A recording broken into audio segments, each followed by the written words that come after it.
Season 2 of Triangle X Squared Circle, the wrestling game retrospective series, kicks off right here on January 23rd, 2021. We're going to take a deep dive retrospective look at WWF WrestleMania, the arcade game. Don't miss it. ProWrestlingTees.com/616Entertainment is the home of all official 616 Entertainment merchandise. Pick up a shirt, you'll be glad you did. This video is also brought to you in part by the Patreon producers, without whom content like this would not be possible.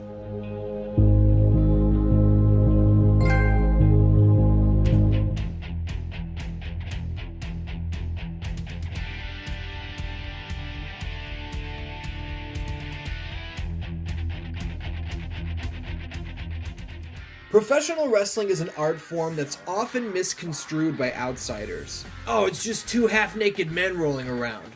Sure, kinda. Sometimes it's two half-naked women rolling around. There's a little something for everybody. What's your point? Oh, it's all fake. I mean, it's not a legit athletic competition. It's not a real fight. It's a performance. No different from an awesome fight scene in a movie. You don't run around calling Terminator or Rocky fake, right? What a wrestling match is a story. A story with a 3-act structure no different from any big-budget Hollywood movie. But we're not worried about the beginning or the middle here in today's video. No sir.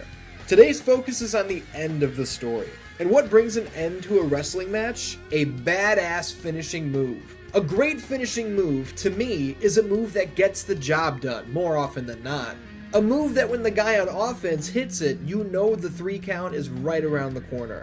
And it's not just the effectiveness of a finisher that I love. Sometimes there's a move so cool, you watch a whole match just waiting to see it. A wrestler can become your favorite based simply on how awesome their finisher is. It's a wonderful thing. What's up, DanDans? My name is Ian, and today's video is a very special one indeed. You see, every 5,000 subscribers this channel gains, I put up a poll and you guys vote on which video topic you want to see the most. So today we're celebrating 70,000 subscribers here on youtube.com/616entertainment by counting down my top 10 favorite finishing moves of all time. And I want to reiterate that these are my top 10 favorite finishers of all time.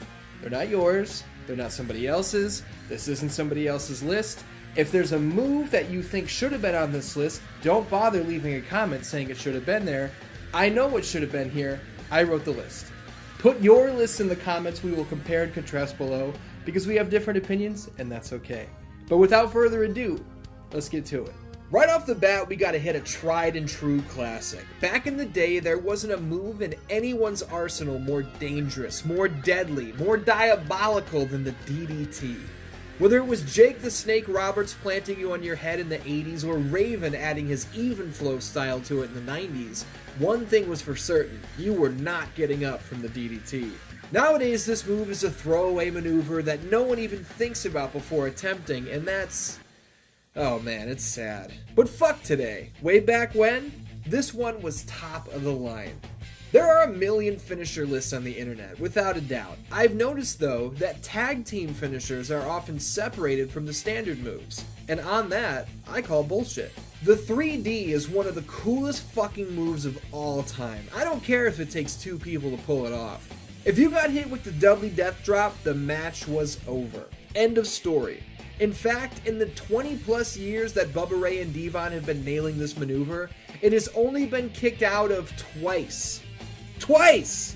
In nearly 25 years. Let that sink in. And while you're at it, let this sink in. When an entire arena shouts the name of your move every time you're about to hit it, it's because they're excited. They paid to see someone eat the 3D. That's what you call a legendary finisher.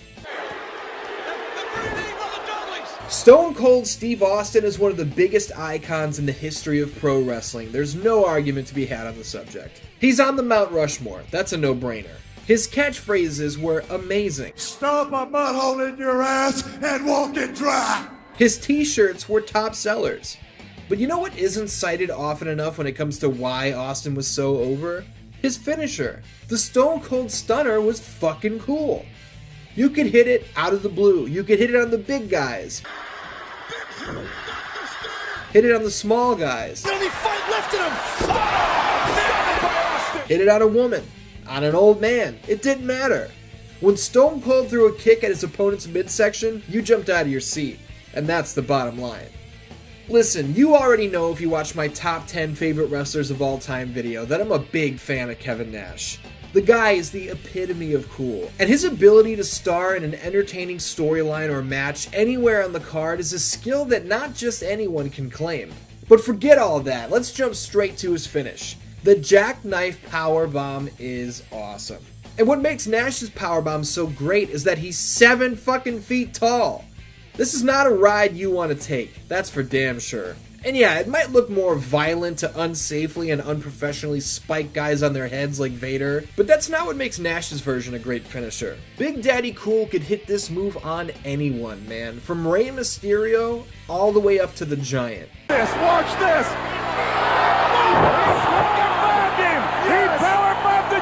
I will never not pop for a jackknife from Big Sexy. One of the most exciting stars in WCW history, for my money, was Billy Kidman.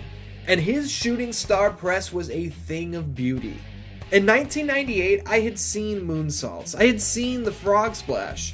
But for someone to execute a backflip while moving forward blew my mind.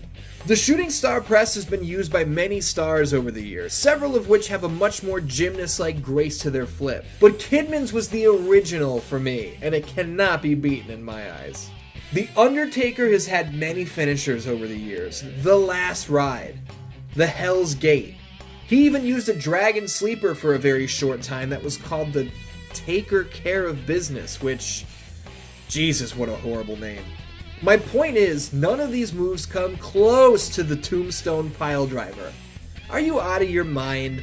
This is the type of move that, even when we were kids, we thought was actually really, really dangerous. And executed incorrectly, it is. 2 of the 3 times Taker hit it on Kane at WrestleMania 15, Kane's head legit spikes the ring. Good lord. The fact of the matter is this, you don't want the dead man to get his hands on you, because if he does, you're going on a one-way trip to Tombstone City. There's an argument to be made that the last time pro wrestling ever really broke into the pop culture stratosphere in a big way was on the back of Randy Orton's RKO. The out-of-nowhere memes were huge a few years ago. Shit, they're still around to this day. Kids on social media were hitting RKOs on their friends. NFL players were striking like the Viper on the field during games. This move truly went mainstream. And while the RKO is indeed awesome, I'm making it share the number 4 spot with the Diamond Cutter. You see, I grew up a WCW fan, and long before the Legend Killer was planting his opponents down out of nowhere, Diamond Dallas Page was doing the exact same thing. Every match saw DDP finding a new way to land the move, and his very character was built on how dangerous and sudden his finisher could be. So, RKO, Diamond Cutter, call it what you will. As a finisher, it's one of the all-time greats, without question. But what's the one move that could reverse the Diamond Cutter? And Sting put the brakes on. He'll try it again, but no. Sting, not careful. Did you hear that crowd explode? Did you see the fans jump out of their seats? Man, wrestling is never going to be as good as it was back in the late 90s, ever again. But hang on to your sob story and appreciate the catastrophic, crippling, career-threatening finishing move that is the Scorpion Death Drop. Sting had established the Scorpion Deathlock as his closer of choice throughout the early portion of his career, making wrestler after wrestler scream in agony as he wrenched their legs backward. But when the Stinger went dark, the Deathlock was put on the shelf. When your appearances are seldom and surprising, as quick as a lightning strike, you don't really have time to slap on an elaborate leg lock. And that's where the Scorpion Death Drop was born. And this little stinger was jumping up and down every single time an opponent met their doom at the hands of this one. You can count on that. God damn it, forget a long, winding, building intro. The sweet chin music is one of the best in the game. It always has been.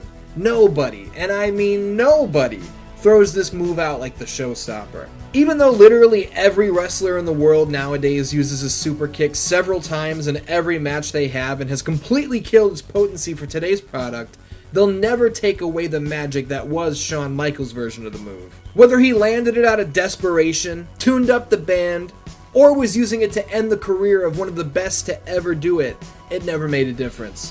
When the Heartbreak Kid was in the ring, you were at the edge of your seat, waiting to see the sweet chin music.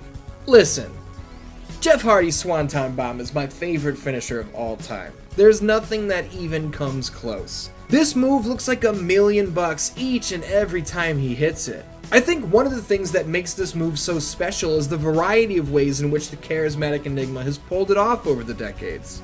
The top rope is fair game, but so was the top of the steel cage. These were brutal. The balcony of Madison Square Garden's side entrance was begging to be Swanton material, and obviously, Hardy obliged on several occasions. How about the scaffolding next to the Raw entrance ramp? What about the very top of the stage in TNA's Impact Zone? A semi-truck? This weird thing? Out of a tree? What about this thing? More famous than any of these other crazy heights, perhaps, is the trusty 20-foot ladder. There are too many of these to include all in one video, but god damn, DanDans. The Swanton Bomb, without a shadow of a doubt, is my favorite finishing move of all time. There you have it, DanDans. Those are my top 10 favorite finishing moves of all time. And like I said before, I want you to put your list down below in the comments. Let's compare our list. Maybe we line up in some places. Maybe we don't line up in other places. That's okay. We can get a great conversation going here. And being that this video will most likely be demonetized the second I put it up, feel free to head over to patreon.com/616entertainment to show your support for the channel if you feel like it. You don't have to, but if you feel like it, the option is there. Until next time, I love you, and I will see you later. I already said next time, so I can't repeat that line.